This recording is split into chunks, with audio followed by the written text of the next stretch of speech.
Nothing ব্র্যান্ডের প্রথম স্মার্টফোনে কোন প্রসেসর থাকতে যাচ্ছে সে ব্যাপারে এখন মোটামুটি কনফার্ম। আমরা নতুন করে আবার নতুন কিছু জানতে পারছি। হ্যালো এভরিওয়ান, ওয়েলকাম টু স্যামজন, আরও একটি নতুন টেক নিউজ। নিশ্চয়ই আপনারা খুব ভালো রয়েছেন। আজকে টেক নিউজের শুরুতেই রিয়েলমি নার্জো 55G স্মার্টফোনটি লঞ্চ হয়ে গেল। মিডিয়াটেক ডায়মেনসিটি 920 রয়েছে এর মাঝে। স্মার্টফোনটি দুটি ভ্যারিয়েন্টে আসে, 6 এবং 8। 6 জিবি ভ্যারিয়েন্টের দাম হলো 21,999 রুপি, পরবর্তী ভ্যারিয়েন্টের দাম 23,999 রুপি। আমি জানি না বাংলাদেশে বা বাংলাদেশ রিয়েলমি এই ফোনটা আদৌ দেশের মার্কেটে লঞ্চ করবে কিনা। এই স্মার্টফোনে আরও থাকছে 48 মেগাপিক্সেলের main camera, 8 megapixel ultrawide sensor, 2 মেগাপিক্সেলের আরও একটি সেন্সর, আর ফ্রন্ট ফেসিং ক্যামেরায় 16 মেগাপিক্সেলের শুটার, 5000 mAh এর ব্যাটারি, 33 ওয়াটের চার্জার, এবং ইহা রান করছে অ্যান্ড্রয়েড 12 দিয়ে। ওদিকে ডিসপ্লে সেকশনে সুপার অ্যামোলেড প্যানেল। তবে এবারে একটু দেশি নিউজে ফিরে আসি। টেকনোর কোনো স্মার্টফোন আমরা এই মাসে লঞ্চ হতে দেখছি না, টেকনো একটু চুপচাপ আছে। তবে টেকনো নতুন স্মার্টফোন আগামী মাসে লঞ্চ করতে যাচ্ছে দেশের মার্কেটে। টেকনো কেমন 19 সিরিজের বেশ কয়েকটা ডিভাইস আমরা ইন্টারন্যাশনালি লঞ্চ হতে দেখব, বাট বাংলাদেশে কোনটা আসবে সে মডেল সম্পর্কে আমরা এখনও জানি না। কিন্তু কেমন 19 সিরিজের কোনো একটি স্মার্টফোন দেশের মার্কেটে আগামী মাসেই লঞ্চ হতে যাচ্ছে, এবং এটা অফিসিয়াল কনফার্মেশন। কিছুদিন আগে আমরা একটা লিক্স পেয়েছিলাম এবং আপনাদের সাথে শেয়ারও করছিলাম। টেকনো কেমন 19 সিরিজের কোনো একটি স্মার্টফোনে, মেবি 19 Pro 5G, ওই স্মার্টফোনে নাকি কোয়ালকম স্ন্যাপড্রাগন 888+ প্রসেসর দিয়ে আসবে।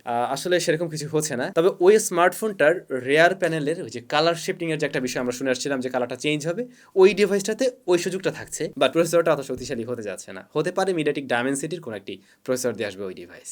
লঞ্চ হয়ে গেল OnePlus Ace রেসিং এডিশন, চায়নাতে লঞ্চ হয়েছে। বেস ভ্যারিয়েন্টের দাম 1900 চায়নার কারেন্সিতে, বাংলাদেশি টাকা কনভার্ট করতে গেলে 24,000 প্লাস প্লাস, ইন্ডিয়ার রুপির ক্ষেত্রে অলমোস্ট 23,000-এর মতো। তবে ডিসপ্লেটা হলো IPS LCD panel, full HD plus রেজুলেশনের, 120 হার্টজ হাই রিফ্রেশ রেট রয়েছে।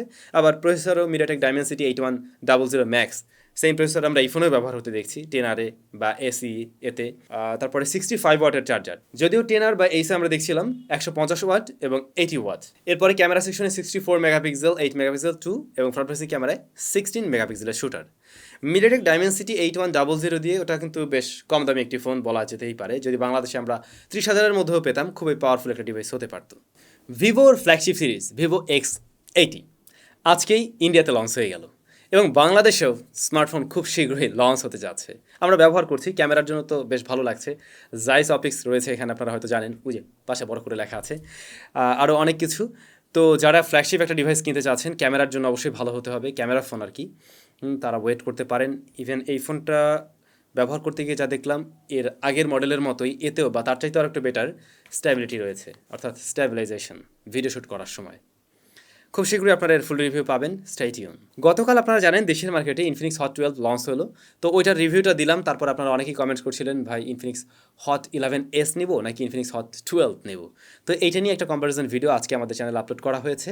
এই ভিডিওর আগেই আমি আপলোড করছিলাম, যারা দেখেননি দেখতে চাইলে দেখতে পারেন, ডেসক্রিপশনে লিঙ্কটা দেওয়া রইল। 15,000 টাকার মধ্যে দুইটার মধ্যে কোনটা সেরা হবে আপনি নিজেই তখন বুঝতে পারবেন। তবে আপনারা জানেন কি, ইনফিনিক্স নোট 12 ভিআইপি নামেও একটি স্মার্টফোন আসছে। ইনফিনিক্স নোট 12 ভিআইপি, বাংলাদেশে নোট 12 অলরেডি লঞ্চ হয়েছে। তো এই ভিআইপি এডিশনে কী রয়েছে? 120 ওয়াটের charger, MediaTek Helio Z96, super AMOLED panel, 120 hertz high refresh rate, camera 108 megapixel, পাশাপাশি 13 মেগাপিক্সেল এবং ডেপথ সেন্সর রয়েছে। ফ্রন্ট ফেসিং ক্যামেরায় 16 মেগাপিক্সেলের শুটার, ব্যাটারি হলো 4500 mAh-এর। ভিডিও শুরুতেই বলছিলাম নাথিং স্মার্টফোন কোন প্রসেসর দিয়ে আসবে তার ব্যাপারে আমরা নতুন করে কিছু জানতে পারছি।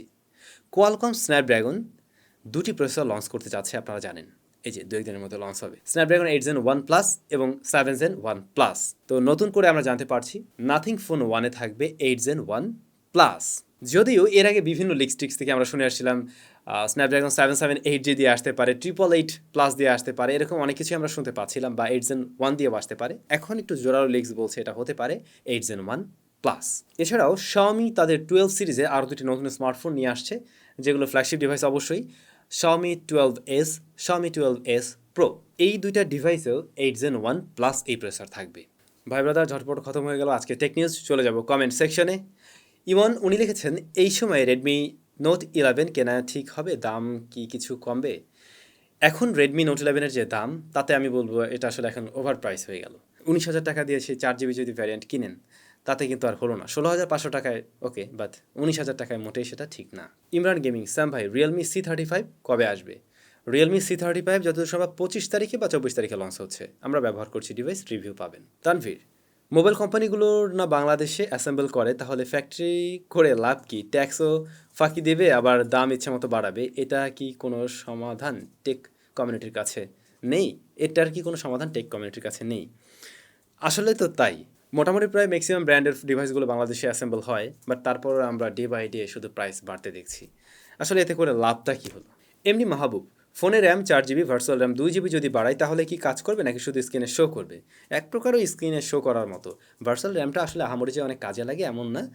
হয়তো হালকা একটু সাপোর্ট দেবে, কিন্তু ওই জেনুইন র্যামের মতো আপনি ওরকম সাপোর্ট অবশ্যই পাচ্ছেন না। সবাই ভালো থাকুন, সুস্থ থাকুন। আবারও দেখা হচ্ছে আমাদের একেবারে লেটেস্ট একটি ভিডিওতে।